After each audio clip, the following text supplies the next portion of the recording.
안녕하십니까. 매일 아침 종안신문의 주요 기사를 딱딱 풀어서 해석해드리는 종안딱풀 8월 4일 수요일에 인사드립니다. 지난주 금요일에 기습 입당을 했죠. 국민의힘 윤석열 예비후보 전 검찰총장. 강폭 행보를 벌이고 있습니다. 지난주 금요일에 기습 입당을 하고 나서 어제 그리고 그제 월요일 화요일 윤석열의 날이었죠. 상당히 폭넓은 행보를 보이면서 정치인 윤석열의 면모를 가세했는데, 일단 오늘은 윤석열의 맞수 최재형의 날입니다. 최재형 전 감사원장. 오늘 오후 1시에 이 대선 출마를 공식 선언을 합니다. 그 전에 윤석열 전 총장은 윤봉길 기념관에서 한 현역 국회의원들 25명을 비롯해서 지지자들을 모아놓고 왁자지껄하게 대선 출정 선언을 했죠.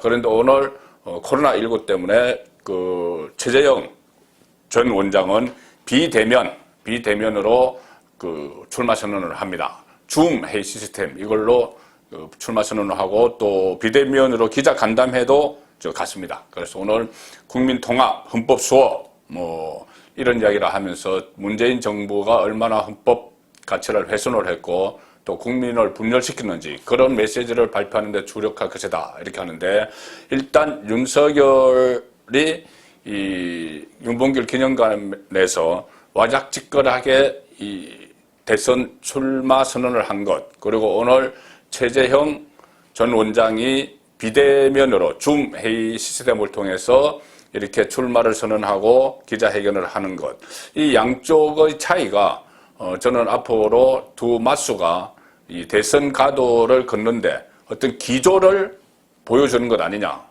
그러니까 좀 요란하고 저돌적으로 나가는 윤석열, 그리고 치밀하고 차분하게 가는 최재형, 이 두 사람의 상반된 좀 전략이 보인다. 그런 느낌을 갖습니다. 물론 이 두 사람 외에 지금 경선이 본격화되면은 다른 대권 주자들도 각자의 특색을 가지고 나가겠지만, 일단 최근에 기사 방향이나 모든 것은 윤석열 그리고 최재형에게 주로 집중이 되는 것 같습니다. 13명의 대권 주자가 국민의힘 안에 있지만, 그것을 전제로 우선 말씀을 드리고, 이 윤석열 1강 굳히기에 나서고 있는데, 다크호스 최재형 전방위로 독주 저지에 나섰다. 그래서 오늘 출마 선언을 하고요. 서울신문 기사입니다.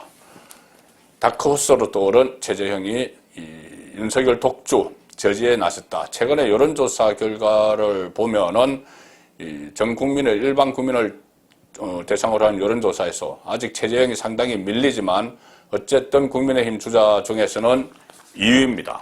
물론 국민의힘 지지자들만 놓고 따로 조사를 하면은 홍준표 의원이 앞서는 조사 결과도 나오지만, 일단 전체 여론조사에서는 최재형이 2위고 상당히 좀 상승세를 거릴 가능성이 있다. 오늘 대선 출정식 이후에 그런 전망도 나옵니다.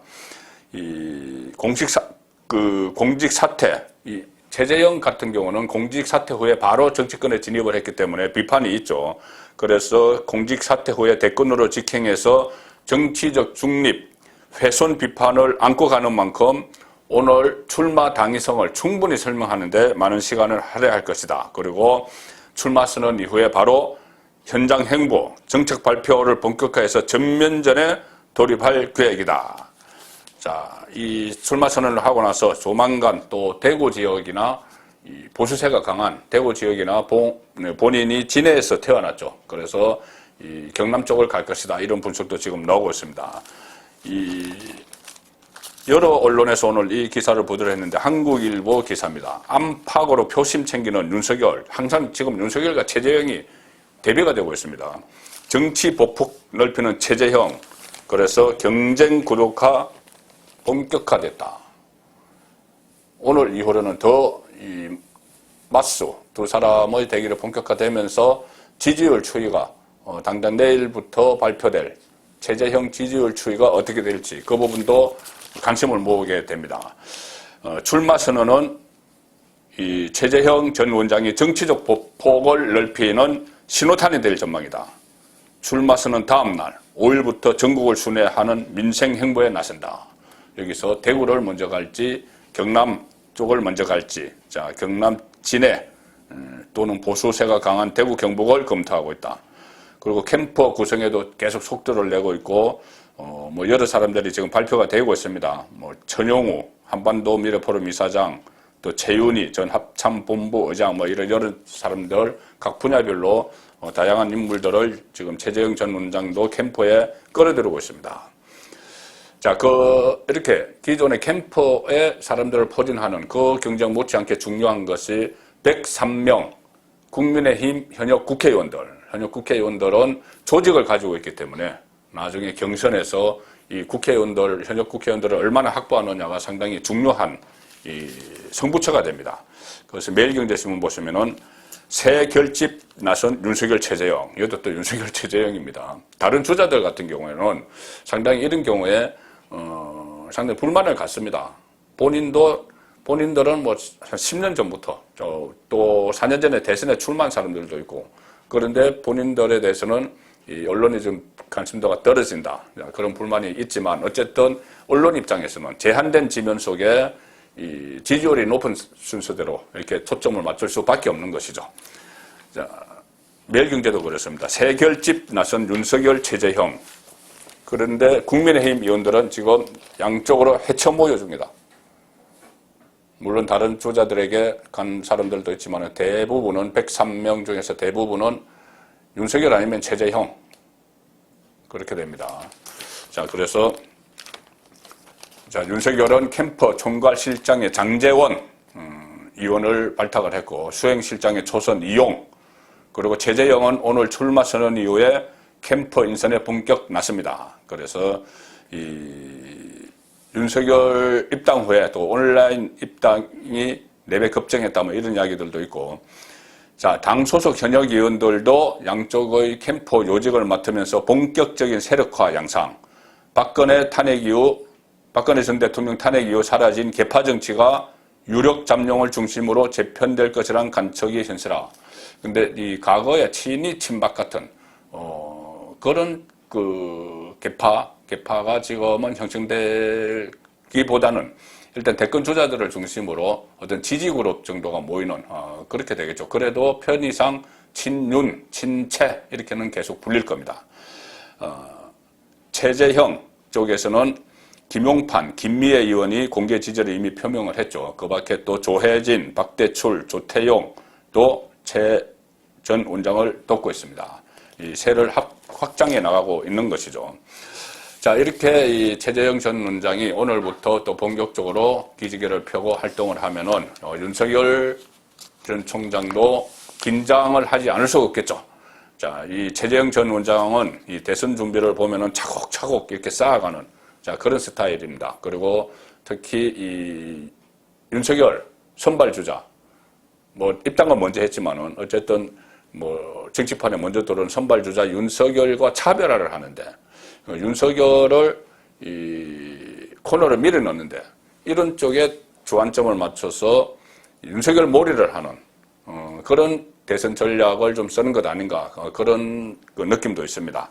자, 거기에 비해서 최재형은 윤석열 몰이를 하는데, 윤석열은 거침없는 지금 새를 몰아가는, 세력을 막 만들어서 몰아가는 그런 정치를 하고 있습니다. 상당히 이 광폭행보 이런 말이 어울리는데, 뭐 입당 전에 벌써 뭐 전국을 다니면서 대구 서문시장도 가고 대전도 가고 광주도 가서 이 사람들을 쭉 모으고 다녔죠.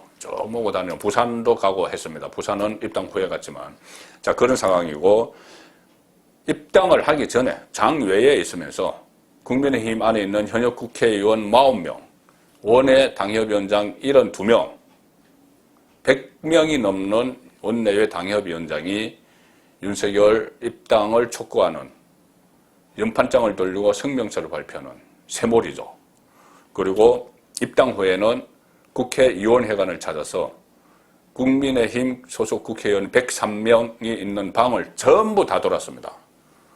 의원회관 보면은 7, 8층까지 국회의원 방이 막 있는데 한 2층부터 있습니다. 그런데 그것을 다 돌면서 일일이 다 만났습니다. 국회의원이 부재 중인 방은 참모들과 만나고, 자, 그렇게 세몰입니다. 그리고 지금 캠프도 막 확대를 하고 있죠.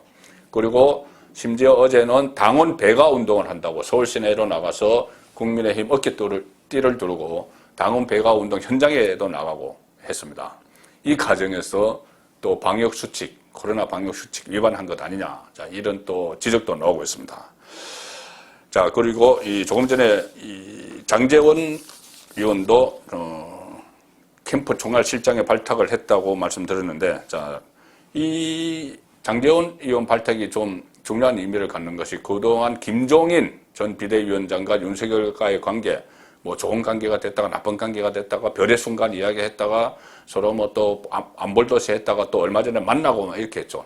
그런데 일단 여전히 윤석열은 김종인과는 거리를 둔다. 이것이 장제원 발탁의 의미가 됩니다. 왜 그러냐면은 장제원은 김종인 비대위원장 시절부터 비대위 체제를 빨리 끝내야 된다. 그리고 그 김종인 비대위원장을 계속 비판을 했죠.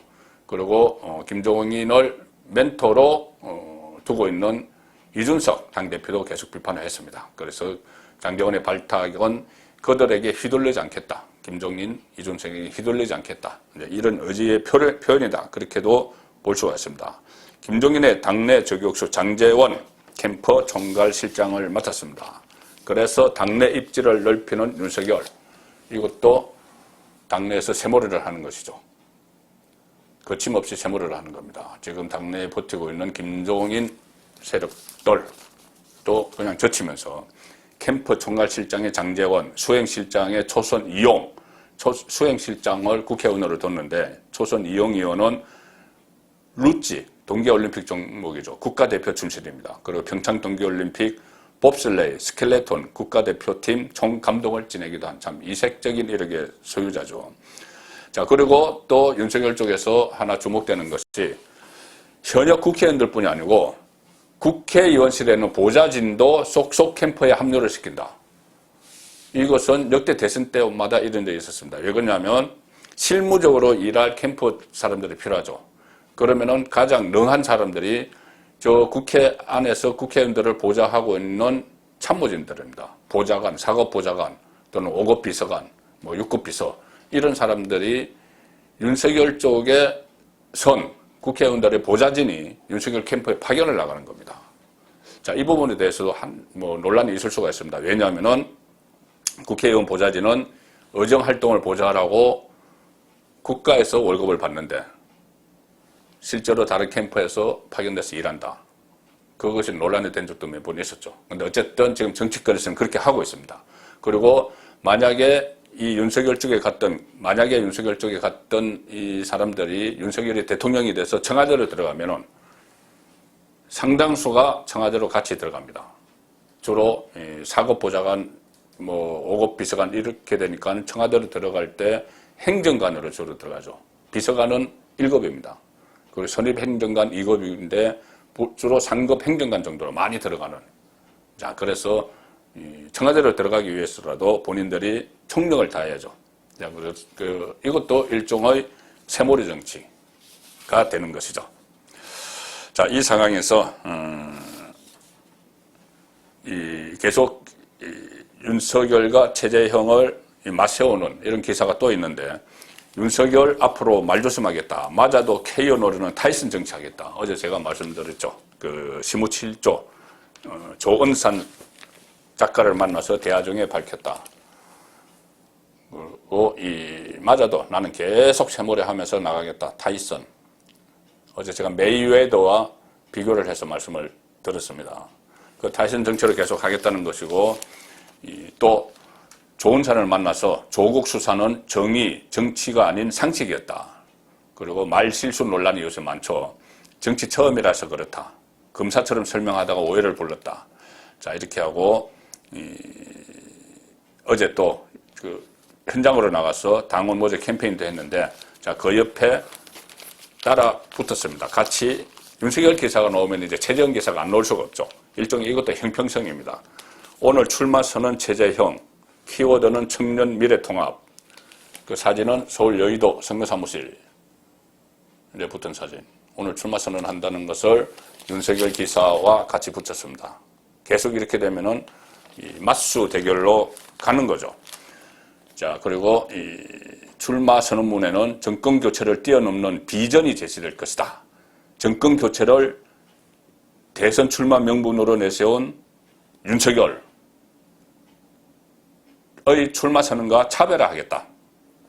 윤석열은 본인이 이 정권으로부터 탄압을 받아서 반드시 정권 교체를 해야 된다. 여기에 초점을 맞추고 있다. 그러면 최재형은 차별화를 해야 된다.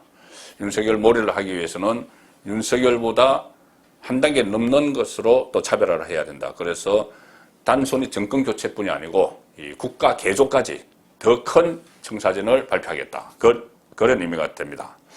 자, 이 상황에서 윤석열은 어제 계속 논란이 됐죠.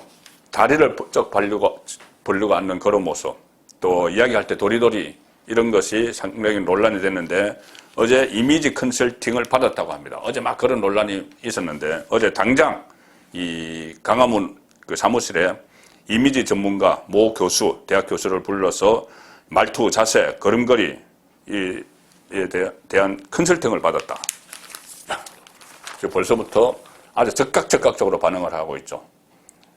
다리를 벌려 앉는 자세는 어디 공식 행사에 가서 이런 모습도 이야기할 때 도리도리 하는 것은 여러 가지 태도상의 문제가 있다 했는데 바로 고쳤습니다. 그리고 그 위에 기사를 보시면은 문재인 양산 사저의 경호 인력 65명, 그래서 역대 대통령의 2배다. 양산 사저에 전직 대통령들의 일정 기간 경호가 제공되죠. 그런데 양산에 퇴임 후에 갈 양산에 다른 역대 대통령보다 훨씬 많은 경호 인력을 배치한다. 2배나 되는 경호 인력 배치한다. 자, 현재 전직 대통령에 대한 경호는 27명인데 38명을 더 늘리기로 했다. 그런데 그 청와대는 의무경찰이 지금 단계적 폐지되기 때문에 방호 인력을 추가로 복귀된 것이다. 방호 인력은 좀 외곽 경비를 하는. 자, 그런데 이 기사 끝에 좀 주목할 만한 말이 하나 나옵니다. 경호처 관계자는 이렇게 이야기합니다. 38명 추가되는 38명 전부를 양산 사저에 투입할 것은 아니고 다른 전직 대통령의 상황 등을 고려해 투입할 수 있다. 자, 다른 전직 대통령이라면은 지금 경호 서비스 대상 물론 이 구속되어 있지만은 석방이 되면은 경호는 제공이 됩니다.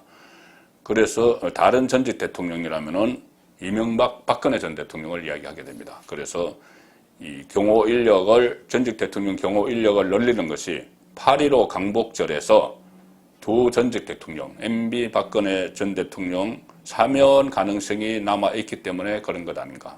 사면에서 밖으로 나오면은 경호가 있어야 되니 그래서 늘린 것 아니냐. 자, 그런 분석도 있다는 겁니다. 그렇다면은 아직 박근혜 전 대통령 8.15 특사 카드가 완전히 없어진 것은 아니다. 또 그런 해석도 가능합니다. 어쨌든 이 8.15 그 박근혜 전 대통령 특사 이 문제는 현재 계속 문재인 정부에서 정치적으로 활용 방안을 모색하는 그 단계인 걸로 보입니다.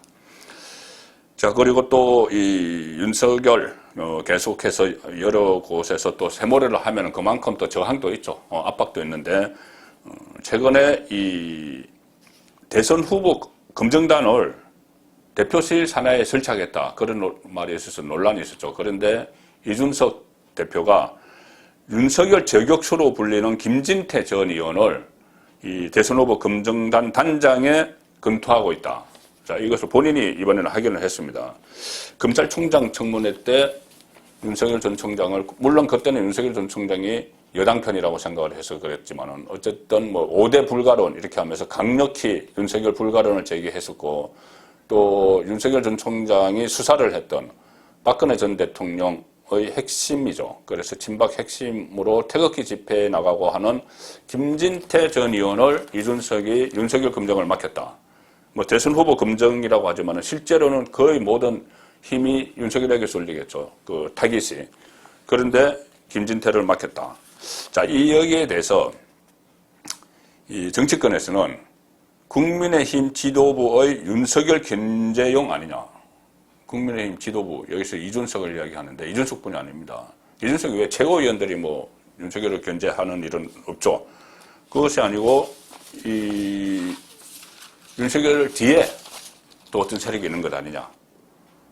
그러니까 경선 관리자, 지금 대선 대표면은 대선 후보들 또 외부에서 온 사람들에서 서로 경쟁을 하도록 판을 깔아줘야 되는데 오히려 대표가 나서서 관리를 하는 것이 아니고 주도를 하려고 하는, 내가 유력 주자들까지 내 직속에서 다 검증할 거야 이렇게 하는 것을 두고 어떤 정치적 의도가 있는 것 아니냐. 그러니까 두 가지입니다. 하나는 이준석이 자기 정치를 하는 것이냐, 조연에 머물러야 되는데 주연을 하려고 하는 것이냐, 아니면은 이준석 배후에 윤석열을 견제하는 어떤 세력이 있는 것이냐. 자, 그 부분에 대해서 정치권도 상당한 관심을 갖고 있습니다. 그런데 이준석 대표가 제가 상당히 비판적인 시각으로 계속 보죠. 그런데 이번에는 그 속된 말로 한 건 올렸습니다. 뭐냐면은 이준석이 민주당 대권 주자들, 유력 대권 주자들을 자중 질환에 빠지게 만들어 버렸습니다. 이 상황이 어떻게 됐냐면은 이 박진영 대변인이라고 이재명 캠프에 갔던, 그래서 사흘 만에 그만뒀는데, 박진영 대변인이 얼마 전에 이런 논평을 냈죠. SNS에 올린 것입니다. 윤석열 전 총장이 최근의 행보를 보면은 술과 관련된 일정을 많이 갔습니다. 이준석과 치맥 회동을 했죠.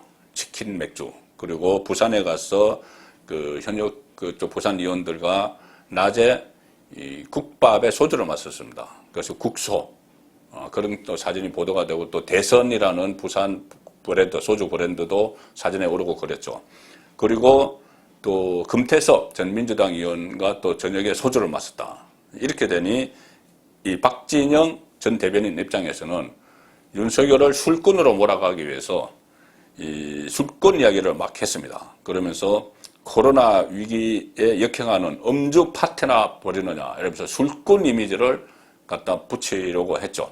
자, 그런데 이준석이 한마디 했습니다. 거기에 대해서 윤석열이 음주 운전이라도 했느냐, 이 말은 뭐냐면은 지금 민주당의 1위 주자 이재명 지사가 2004년 7월에 음주 운전으로 벌금 150만 원을 부과받은 적이 있습니다. 자, 그래서 이렇게 되니 이재명의 음주 운전 문제를 놓고 경쟁자인 이낙연, 김두관, 정세균 이쪽에서 이재명의 음주를 가지고 집중 공격을 하면서 이재명에게 큰 타격을 주고 있죠. 물론 지나간 일이기는 한데, 근데 새로운 의혹이 또 제기가 됐습니다. 그래서 이 문제가 만약에 사실로 밝혀지면은 이재명 입장에서는 돌이킬 수 없는 그런 상처를 받을 수가 있습니다. 자, 일단 중앙일보 8면 보시면은 이낙연이 이재명의 음주운전 재범 의혹을 제기했다. 그런데 이재명은 전가 기록이 이미 공개했다 이렇게 이야기합니다. 여기에 함의가 들이는 게 뭐냐면은, 자, 네티즌들이 이렇게 이야기합니다. 음주운전, 2004년 시점에 음주운전을 한 번 위반해서 단속이 됐다고 벌금 150만 원은 나오지 않는다. 그때 기준 한 70만 원 나왔다. 그런데 150만 원이라면은 재범이다. 두 번째다. 이렇게 이런 추측을 내놓는 겁니다.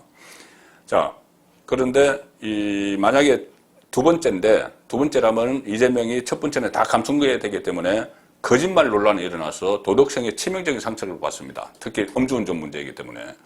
자, 그런데 이재명이나 김두관이나 정세균 이쪽에서는 당의 검증단을 만들자 이렇게 하면서 뭐라고 하냐면은 벌금 100만 원 이하도 공개를 하자. 자, 이 이야기는 무슨 말이냐.